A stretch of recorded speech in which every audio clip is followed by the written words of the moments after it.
नमस्कार दोस्तों, मैं पवन मेरे चैनल टेकी पवन में आप सबका स्वागत करता हूं।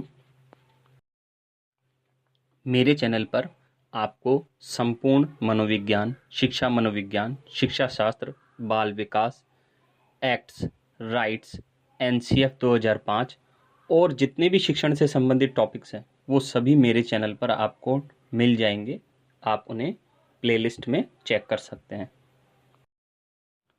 आज का टॉपिक है स्मृति का अर्थ, स्मृति की विशेषताएं तथा स्मृति के प्रकार। स्मृति, जिसे इंग्लिश में मेमोरी कहते हैं, देखते हैं इसकी परिभाषाएं। सबसे पहले वुडवर्थ, पहले सीखी जा चुकी बात का स्मरण करना ही स्मृति है। स्काउट, स्मृति एक आदर्श पुनरावृत्ति है। स्टॉट, स्मृति एक आदर्श पुनः उत्पादन है। बर्टिलेट, स्मृति कोई निष्क्रिय प्रक्रिया न होकर सक्रिय एवं एक रचनात्मक प्रक्रिया है। वुडवर्थ ने क्या कहा है? स्मृति सीखे हुए ज्ञान का प्रयोग करना है।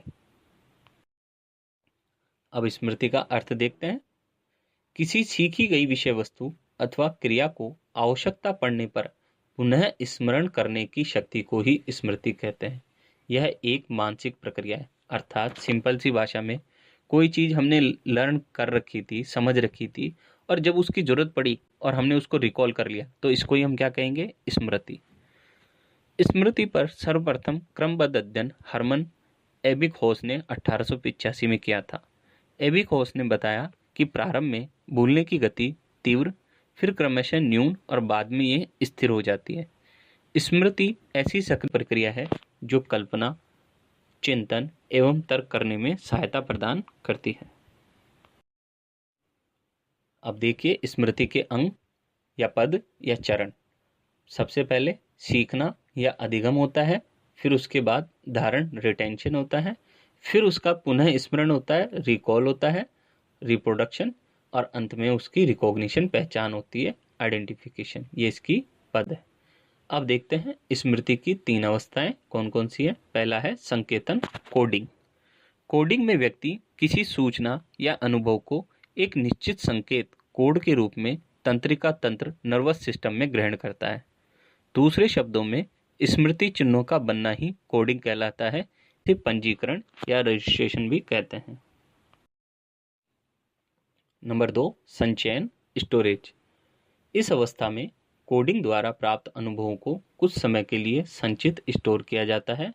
इसे ही धारण, रिटेंशन कहते हैं। नंबर 3, पुनरुद्धार, रिट्राइवल। इस अवस्था में संचित सूचनाओं और अनुभवों में से आवश्यक सूचनाओं को पुनः प्राप्त किया जाता है। इस अवस्था को रिमेंबर, रिकॉल, रिकॉग्निशन या स्मरण की अवस्था कहते हैं।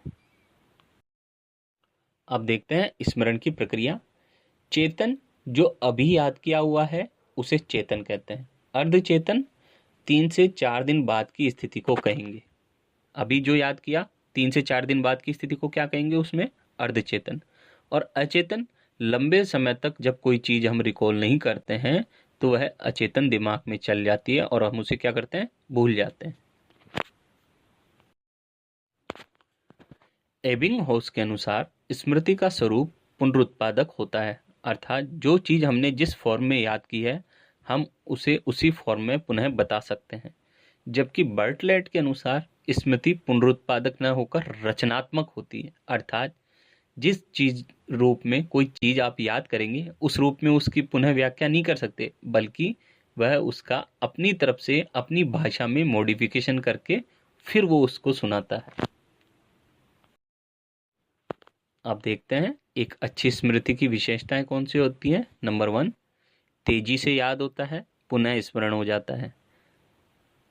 एक्यूरेसी से याद होता है। मैक्सिमम रिटेंशन होता है, ज़्यादा मात्रा में याद रख पाते हैं। ड्यूरेबिलिटी होती है, अर्थात लंबे समय तक याद किया हुआ रहता है, जब जरूरत होती है तभी याद आ जाता है। सेलेक्टिव फॉरगेटिंग होती है, अर्थात जो भूलना चाहते हैं वही भूल सकते हैं आप। बच्चों में कॉन्क्रीट तथा बड़ों में एक्सट्रैक्ट स्मृति अत्यधिक होती है।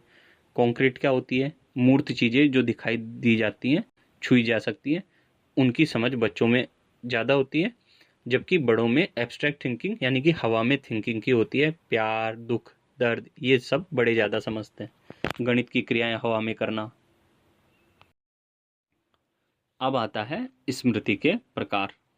नंबर 1, संवेदी स्मृति, सेंसरी मेमोरी। यह 0 से 2 सेकंड के लिए होती है। जो चीज़ें हमारी सेंसेस, ज्ञानेंद्रियों, आँख, नाक, कान, जीभ एवं त्वचा द्वारा स्मरण या अनुभूत की जाती हैं, उसे हम सेंसरी मेमोरी कहते हैं। इसको 2 भागों में बांटा गया है, विजुअल या आइकॉनिक। जो देखने से संबंध में मेमोरी हो उसे विजुअल मेमोरी कहेंगे, और ऑडिटरी या इकोइक, जो सुनने से संबंधित मेमोरी होती है। अब आता है हमारा दूसरा प्रकार, तात्कालिक स्मृति। इसे अल्पकालिक स्मृति भी कहते हैं। यह 2 से 30 सेकंड के लिए होती है। इसे चंकिंग या खंडीय विधि से आगे बढ़ाया जा सकता है। क्या होती है ये? चंकिंग विधि के अंतर्गत किसी सूचना को एक साथ याद नहीं किया जाता, बल्कि उसे टुकड़ों में बांटकर याद किया जाता है।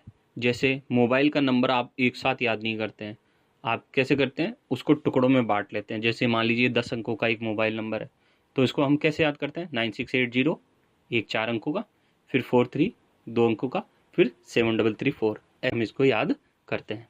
नंबर 3, दीर्घकालिक स्मृति। यह स्मृति बहुत लंबे समय तक रहती है, इसका कोई समय नहीं होता। नंबर 4, घटनापरक स्मृति। घटनाएं, क्रियाकलाप एवं अतीत की यादें होती हैं। नंबर 5, शब्दपरक स्मृति। ज्ञान, गणन, शब्द, अर्थ, नियम सब इसी में आते हैं। सबसे अच्छी स्मृति शब्दपरक स्मृति को ही माना जाता है। नंबर 6, स्पष्ट स्मृति। वह स्मृति जो सचेतन से संबंध रखती है और उसका आसानी से वर्णन किया जा सकता है। नंबर 7, अस्पष्ट स्मृति। वह स्मृति जो अचेतन से संबंध रखती है, इसका पूर्ण रूप से वर्णन करना संभव नहीं होता है। यह स्मृति हमारे अनकॉन्शियस माइंड में रहती है। जैसे टाइपिंग में यह सोचना नहीं पड़ता कि कौन सा अक्षर कहाँ है, फिर भी हम अपने आप टाइपिंग करते चले जाते हैं, अपने आप ही बटन दबते चले जाते हैं और टाइपिंग होती जाती है। ये अस्पष्ट स्मृति है। मस्तिष्क में चोट लगने पर भी यही स्मृति पाई जाती है। ये अस्पष्ट स्मृति होती है। जब हम कहते हैं ना किसी की याददाश्त चली गई, तो याददाश्त में वो भाषा तो नहीं भूलता, वो चलना तो नहीं भूलता, खाना तो नहीं भूलता। तो ये बात है, क्योंकि ये अस्पष्ट स्मृति है, ये अपने आप ही दिमाग में एक माइंड में बैठी रहती है। नंबर 8, घोषणात्मक स्मृति। ऐसी स्मृति जिसे मस्तिष्क में एक तथ्य के रूप में लाया जा सकता है, यह एक प्रकार से स्पष्ट स्मृति ही है। नंबर 9, अघोषणात्मक स्मृति। ऐसी स्मृति जिसका प्रयोग करके दिखा सकते हैं, लेकिन उसका प्रयोग, उसकी व्याख्या संभव नहीं है।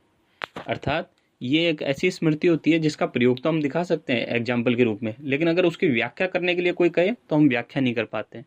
इसे अस्पष्ट स्मृति कहते हैं। नंबर 10, प्रक्रियात्मक।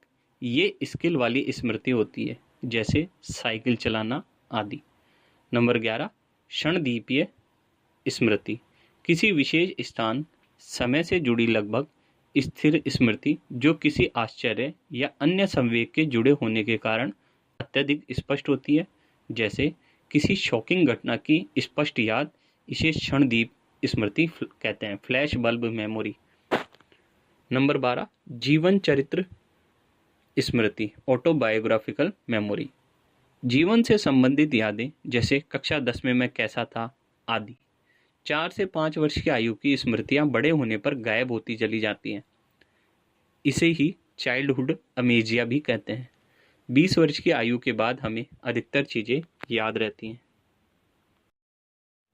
नंबर 13, प्रत्यक्ष साक्षी स्मृति।